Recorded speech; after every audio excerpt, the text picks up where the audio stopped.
والصلاة والسلام على رسولنا محمد وعلى آله وصحبه أجمعين. اللهم ربنا يا ربنا تقبل منا إنك أنت السميع العليم، وتب علينا يا مولانا إنك أنت التواب الرحيم، واهدنا ووفقنا إلى الحق وإلى طريق مستقيم ببركة القرآن العظيم وبحرمة حبيبك ورسولك الكريم. واعف عنا يا رحيم، واغفر لنا يا كريم، واغفر لنا ذنوبنا بفضلك وجودك وكرمك يا أكرم الأكرمين ويا أرحم الراحمين. اللهم اجعل القرآن العظيم ربيع قلوبنا ونور صدورنا وجلاء أحزاننا وذهاب همومنا وغمومنا. اللهم ارحمنا بالقرآن واجعله لنا إماما ونورا وهدى ورحمة.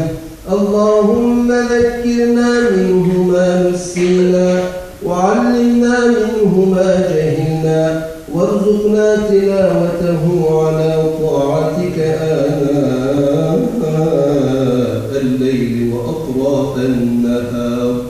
واحشرنا مع النبي محمد صلى الله تعالى عليه وسلم وآله الأخيار.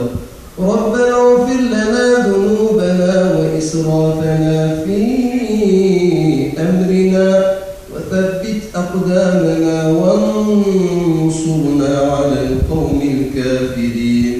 اللهم ارزقنا تمام النعمة ودوام العافية وحسن الخاتمة وعلما نافعا ورزقا واسعا حلالا طيبا وقلبا خاشعا وأولادا صالحا ورزقا نافعا وعملا متقبلا وشفاء من كل داء.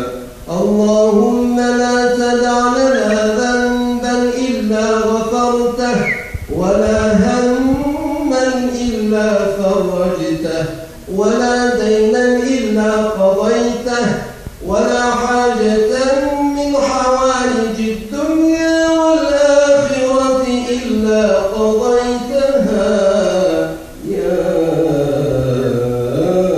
أرحم الراحمين. سبحان ربك رب العزة عما يصفون وسلام على المرسلين والحمد لله رب العالمين.